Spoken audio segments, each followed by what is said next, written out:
Well, hello everybody, it's Richard here. Welcome back to my channel.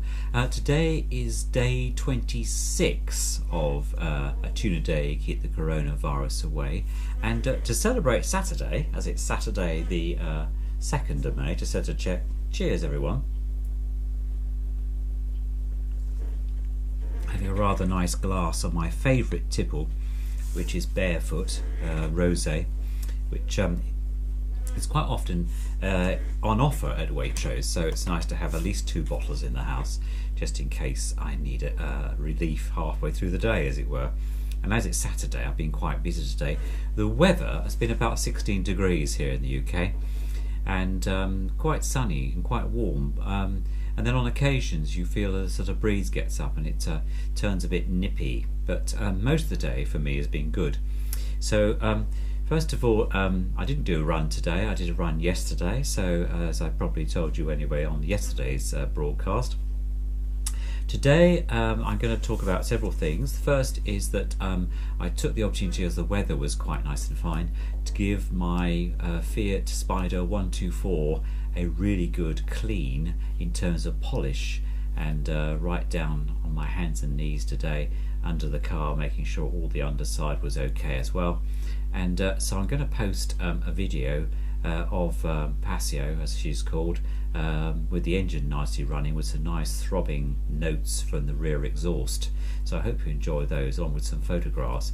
And then I did a maintenance run around the block, which you know, just to keep the engine ticking over, because it was last Friday since last Saturday since I took the car out, so just to keep things nicely going. But had the top down, that was great fun, and really enjoyed the drive slowly, listening to that wonderful note. You don't need the radio on when you have a roadster like I've got, when the top's down, because the sound of the engine is really what you're listening to, and that's what I really appreciate. And on a nice warm sunny afternoon, under normal circumstances, going for a drive with the sunshades on, with the sunnies on, the windows down, and it's a great time. So but if you've got anything you like doing, let me know, as that's one of my rather nice pastimes that I indulge in. So without further ado, as I say, I'm going to talk about the press. I mustn't forget to do things, as I sometimes leave things off. Right, so in the press, the Telegraph today has got several things. They've got they've got the Telegraph magazine, which is celebrating VE Day, Victory in Europe Day. We celebrate over here in the UK, so I'll talk about that in a minute. But Professor Martin Green from Care England has been interviewed by the Telegraph, and care home virus peak could be months off, warns Chief, is the headline in the Telegraph. And what Martin is saying is that we could be heading for a second peak for care homes. The total deaths in the UK today is 28,000. So, and as I reported yesterday, there was some discussion about the PPE and also about the testing, which the government said they were doing 100,000 by the end of April. Well, it turns out that that's not quite correct, because if you dig into those numbers, the actual number of people being tested is minus those test kits which have been sent out and then actually not returned yet, so we don't know what the results of those are. So I tweeted yesterday on LinkedIn and Twitter that I think this has a health warning to go with it, and it's not quite as transparent as the government's trying to make out. However, it's obviously excellent news, because a lot of work has gone into getting these tests out, but I think they should be a little bit more honest with us as the public, because we're not silly, and certainly people work it out for themselves. But what Martin is also saying in his column is that a lot of the money that came from government, the 3.6 million, hasn't trickled down from local authorities to care providers yet to provide PPE. And so that's a real concern. And in fact, Sam Moynihan from MHA, one of the largest charitable care providers in the UK, I think they've got about 24 sites altogether. No, not 24 sites, 224 sites I think they might have. Sorry, I might have got that slightly wrong.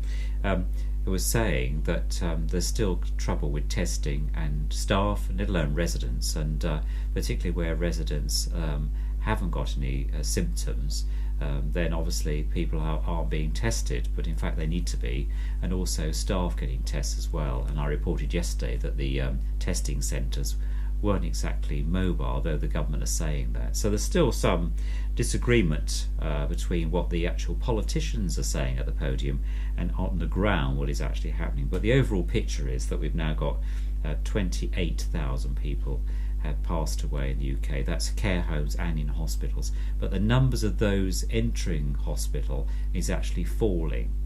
So that's good news in that respect. The government next week will be reviewing whether they're going to review the lockdown, whether they're going to release the brakes a little bit, or whether they're going to continue. There's quite a lot of pressure coming also from various parties that the lockdown is causing a lot of problems for businesses in the UK, though with all the extra funding that's available for those.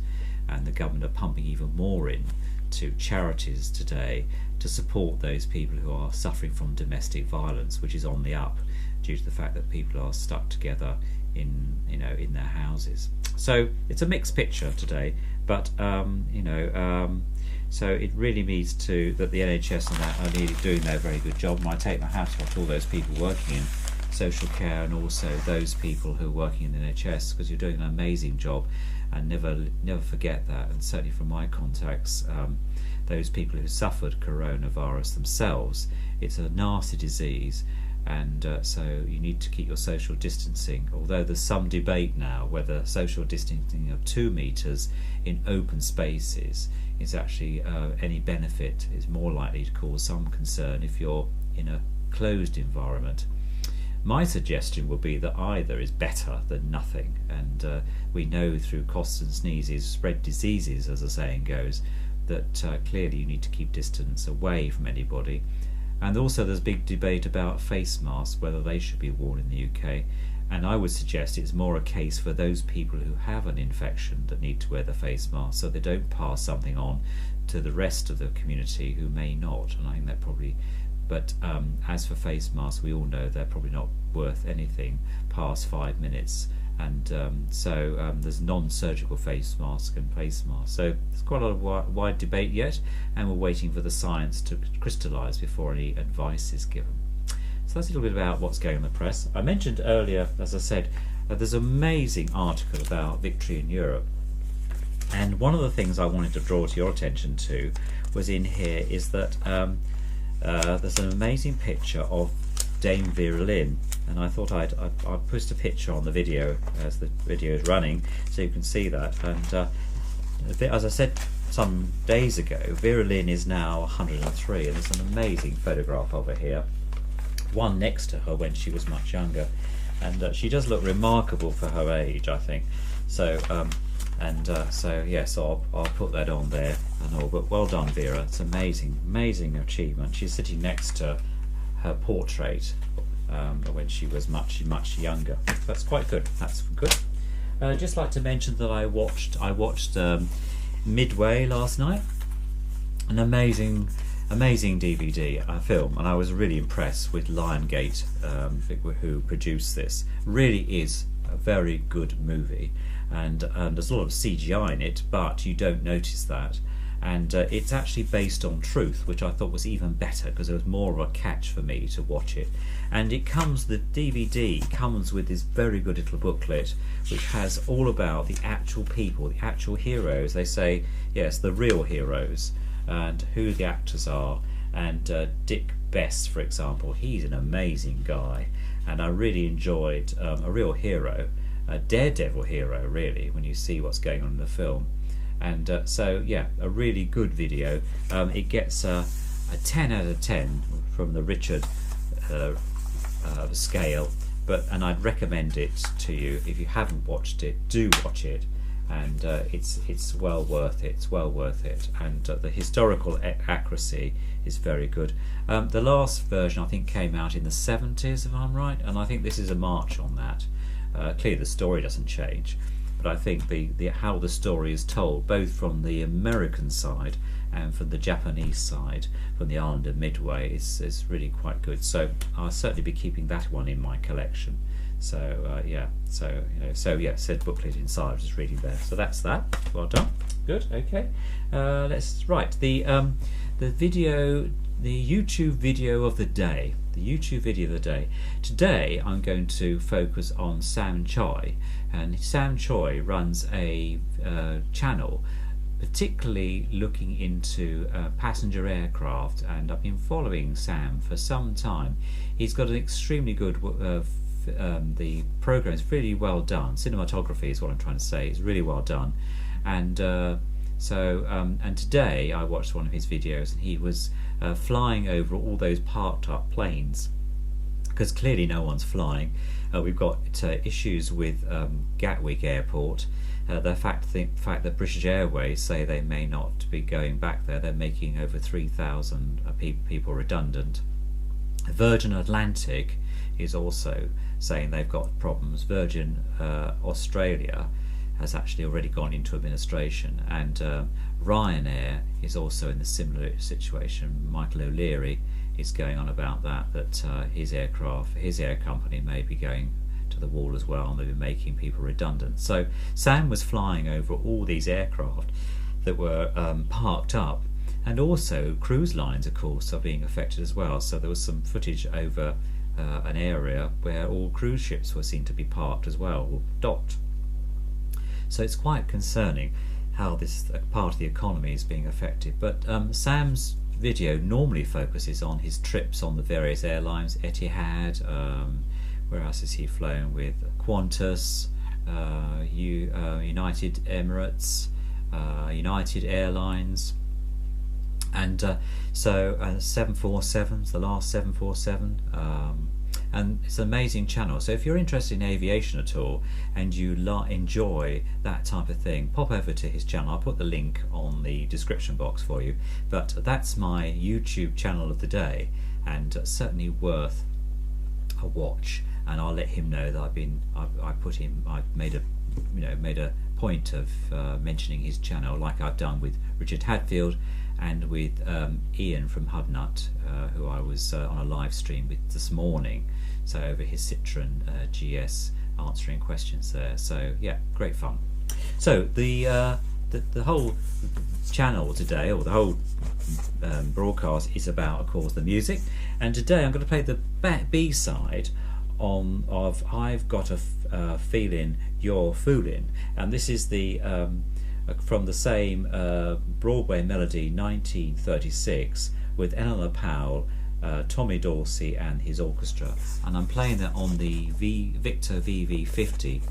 And just to remind you that the VV50 came out in 1922. That particular model came out in 1922. And how do I know that? Well, I know that because the handle is in the front of the machine. The 1924, it changed to the side, and that's how I know that machine, the age of that machine. I'm also experimenting with some different camera angles, so do bear with me. Yesterday's was slightly different. I wasn't totally happy with the angle. I don't know what you thought, but today I'm doing it from the top of a music stand, so I think it might be slightly better, but I still think it needs a bit of tinkering with. But the main thing is you can hear the sound very clearly, and I've made sure that's enhanced anyway when I do the editing. So that's today's record. It's a nice clean copy, and it plays very well. And let me know what you think of the sound and that machine, because I know that Paul, you have the similar machine, and it always sounds great on your channel when you play it on Facebook. So I think that's all today. Let's make sure that I haven't forgotten anything. I don't think I have. No, I don't think I've forgotten anything. No, I think everything's very much the same. I'm just checking my list of everything. So yeah, thank you very much for feedback, as always. Always good to have your feedback. And if I haven't responded yet, I will. And tomorrow will be day 27 of coronavirus. Tune of the day, keep the COVID away. So until then, another day of polishing, probably the Mondeo tomorrow. Until then, I wish everybody a very pleasant and relaxing Saturday evening. Cheers to everybody. Thanks for commenting, and I'll see you all very soon. And don't forget to keep safe. All for now. Bye for now.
Tune of the day on the HMV label, Tommy Dorsey with Eleanor Powell, with Tommy Dorsey and his orchestra, and a tap dancing sequence.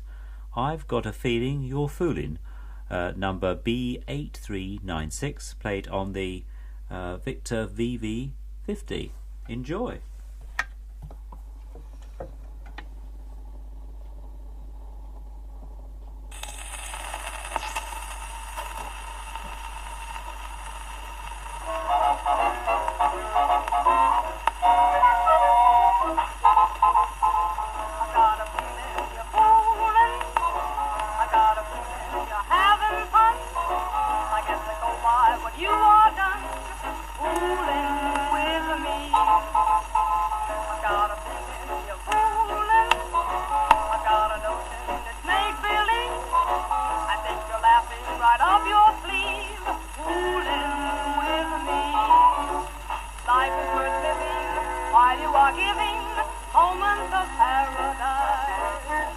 You're such a standout, but how you can